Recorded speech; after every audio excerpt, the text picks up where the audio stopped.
새 양심의 창조. 모든 종교 가운데에서 우리 그리스도교처럼 양심의 중요성을 고조하는 종교는 아마 없을 것이다. 우리의 하나님은 거룩한 하나님, 즉 도덕적 하나님이심에 우리도 거룩하여야 하고 도덕적이라야 할 것이다. 그런데 우리 영혼의 도덕적 판단을 주장하는 기관은 양심인 까닭에 하나님은 반드시 우리의 양심을 통하여 그의 말씀을 들려주시고 그의 빛을 비추어 주시는 것이다. 그러기 때문에 루터는 말하기를 하늘로 향하는 길은 오직 양심의 한 줄기뿐이다 하였고, 칼홀도 신교는 양심의 종교라고 말한 것이다. 즉 하나님과 교통하는 것은 도덕과 하등 교섭이 없는 어떤 힘이나 미적 인상을 통하여 될 것이 아니고 오직 양심을 통해서만 가능하다는 것을 고조한 종교라는 말이다. 사실 그리스도는 하나님의 양심의 구체적 표현이었다. 그는 그의 생과 사, 부활과 영화를 통하여 하나님의 도덕적 심정을 그대로 보여주셨다. 그리고 성신의 가장 큰 운동의 하나는 이미 이질어진 양심, 어두워진 양심, 더러워진 양심을 다시 고치고 다시 살려서 거룩한 하나님과 사귀는 길을 열어주는 그것이었다. 베드로가 핍박과 죽음을 눈앞에 보면서도 담대하게 성전 뜰학에 서서 내가 보고 들은 것을 말하지 않을 수 없다고 외친 것도 성신으로 말미암아 새로워진 양심에 충성된 태도였다. 네로나 도미시안 황제 때에 수십만의 기독교도가 죽음을 앞에 놓고도 그리스도를 모르노라 말하지 않은 것도 양심의 소리가 죽음보다 더 높은 것을 깨달은 까닭이었다. 루터가 법왕과 로마 교회의 세력을 부정하는 논문을 쓴 다음에 내가 있는 괴로움과 수고를 다하여 성경을 상고했다. 내 양심이 나의 옳은 것을 증거해주는 데야 내가 혼자서라도 법왕을 대적하여 일어서지 않을 수 있겠느냐고 말한 것이라든지, 레오 10세와 그의 법정 앞에 불리어 가서 그의 발표한 논문들을 다 취소하라는 명령을 받은 때 내가 발표한 논문은 성경과 서로 위반되는 것은 하나도 없다. 그런데 이제 그것을 내 손으로 취소하는 것은 내 양심이 결코 허락하지 않는다고 하며 여기에 내가 섰습니다. 나에게는 다른 길이 없습니다. 오 하나님이여 나를 도우소서. 아멘 하는 비장한 기도로 끝을 맺은 것이라든지를 본다면 그가 얼마나 양심의 소리에 충실했던 것을 알 수 있을 것이다. 나에게는 다른 길이 없습니다 한 것은 무엇을 의미한 것인가? 죽더라도 내 양심이 가리키는 길 이외에는 갈 길이 없다는 것을 의미한 것이 아닌가? 이때 소리 없이 루터의 영혼에 속삭인 거룩한 양심의 소리는 온 천하를 호령하는 법왕의 소리를 집어삼키고도 남음이 있었던 것이다. 스코틀랜드의 존 낙스가 그러했고, 영국의 크롬웰이 그러했고, 미국의 아브라함 링컨이 그러했다. 그뿐이겠는가? 온 기독교 역사를 통하여 볼 때 교회의 주석이 되고 인류의 은인이 된 자로서 양심의 소리를 유야무야에 부한 사람은 하나도 없는 것이다. 참으로 신교는 양심의 종교인이 많지 양심이 어두워진 자를 모셔드릴 처소는 없다. 우리 그리스도교는 생명의 종교다. 생명이란 것은 움직이는 것이요, 자라는 것이요, 주위와 환경에 적응하는 능도 있고 창조하는 힘도 있는 것이다. 그런 고로 생명의 어떠한 특수 현상을 보고 그 생명 전체를 정의한다는 것은 마치 어린아이의 생각과 행동과 육체적 구조를 보고서 사람이란 이런 것이라고 단안을 내리는 것과 같은 어리석은 일이다.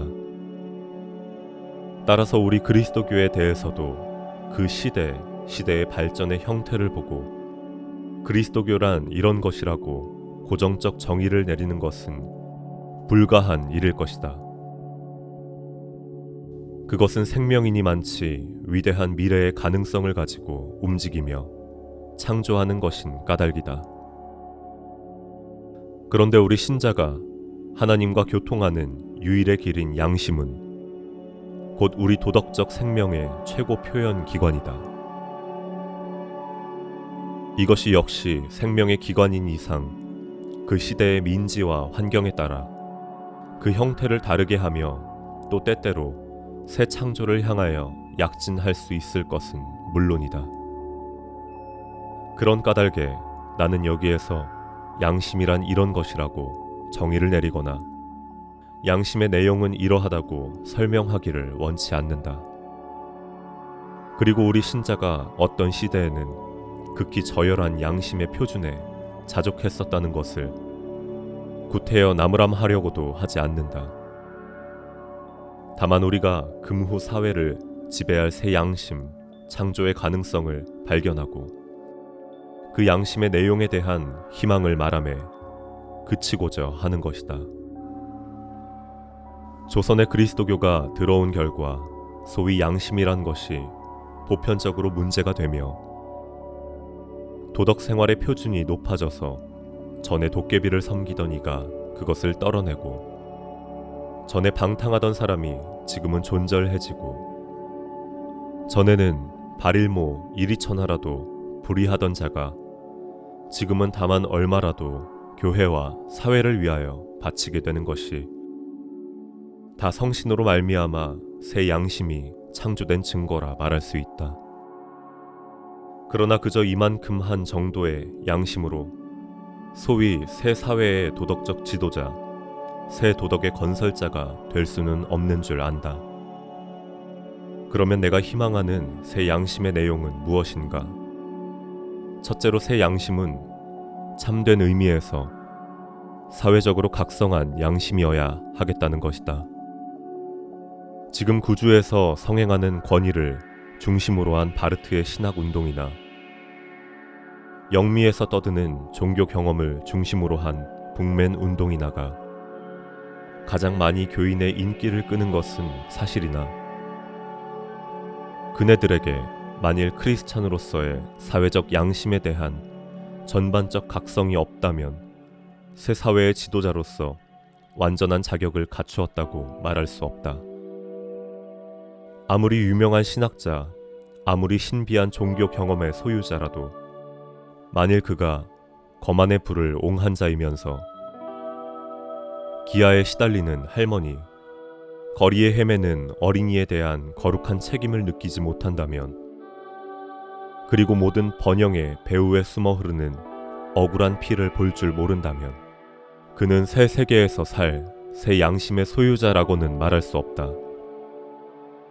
우리 크리스찬은 지금 단연히 개인주의적 생활 원리에서 떠나서 그리스도가 보여주신 대로 가난한 자의 친구 되며 눌린 자의 노임이 되고 병든 자의 고침과 추한 자의 정함과 악한 자의 중보가 되지 않고는 견디지 못하는 사회적 양심의 소유자가 되어야 하겠다. 그리하면 우리는 우리의 사회가 어떠한 형태로 변하든지 도무지 염려할 것 없고 항상 그 사회의 최고 양심의 표현기관인 영적, 도덕적 지도자로 엄연히 설 수 있을 것이다. 그러나 지금 우리가 여기에 대한 참된 각성이 없고 다만 현상, 미봉에 급급하여 얼음얼음 지나간다면 우리 교회는 모래 위에 세운 집과 같아서 비가 오고 바람 불면 무너질 밖에 없으며 그 무너짐이 대단할 것을 예감 안 할 수 없다. 다음으로 새 양심은 실제에 있어서 영혼 지상주의에 대한 참된 각성을 내용으로 한 것이어야 하겠다. 우리 크리스찬에게는 금이나 은이나 에네르기가 가치 판단의 표준이 될 것이 아니라 사람의 영혼이 곧 가치 판단의 유일한 표준이어야 할 것인 까닭이다. 사람이 거만의 자산을 소유하였다 할지라도 그것이 우리의 영혼을 좀 더 아름답게, 좀 더 거룩하게, 좀 더 위대하게 하는데 공헌한 바가 없다 할 것 같으며 그 거만의 죄는 한 푼의 가치도 없는 것이란 말이다. 그런데 우리가 만일 우리의 가진 바에 다만 얼마라도 희생하면 암흑에서 헤매는 영혼에게 새 희망을 보여줄 수 있으되 그것을 하지 않고 하지 않되 잘못이라고도 느끼지 못한다면 그것은 새 양심의 소유자가 아니다. 우리 조선이 가진 것이 거의 없으되 그래도 하나님께서 장래성 있는 젊은이들을 많이 주셨다. 그러나 우리가 이럭저럭 하는 동안에 그네들의 붕익을 꺾고 그네들의 준족을 억동여서 누항에 썩게 하는 일이 얼마나 많은가. 우리가 돈 70원이나 80원을 잃어버린 때에는 너무 아까워서 가슴이 답답하면서도 하나님께서 주신 가장 귀한 보배인 천재, 위대한 장래를 가진 영혼을 짓밟으면서는 아무 쓰라림을 느끼지 못한다면 이것은 새 사회에 살 새 양심의 소유자는 아닌 것이다. 지금 어떤 나라에서 소위 새 사회를 건설한다고 굉장히 떠들지만 만일 그 사회가 오직 기계같이 움직이는 조직체에 이어서 그 중에 인격의 존엄, 영혼의 고기를 용인할 곳이 없달 것 같으며 그것은 새 사회일런지 모르나 새 양심의 전당을 지을 곳은 못 된다. 지금 우리 조선교회는 아니 전 세계의 기독교는 새 세계의 탄생을 앞두고 고로를 거듭하는 중이다. 우리는 그저 일시의 안위를 위하여 인순고식 할 것이 아니라 우리의 총 역량을 기울여 이 새 세계의 지도 원리가 될 새 양심 탄생의 산파역을 맡아야 할 것을 절감하는 바이다. 어떤 이는 예수를 믿고서 정직하게, 부지런하게, 존절하게 살았기 때문에 재산과 지위가 아울러 상당하게 되었으니 은혜 만극합니다고 기뻐한다. 그러나 여기에 만일 예수를 믿음으로 인하여 그의 양심이 지극히 맑고 높아져서 그 양심의 소리에 충성되기 위하여 가졌던 재산, 가졌던 지위, 모든 것을 여호와의 제단 앞에 불사른 이가 있다면 그이야말로 은혜 받은 사람이며 새 사회의 주인공이다.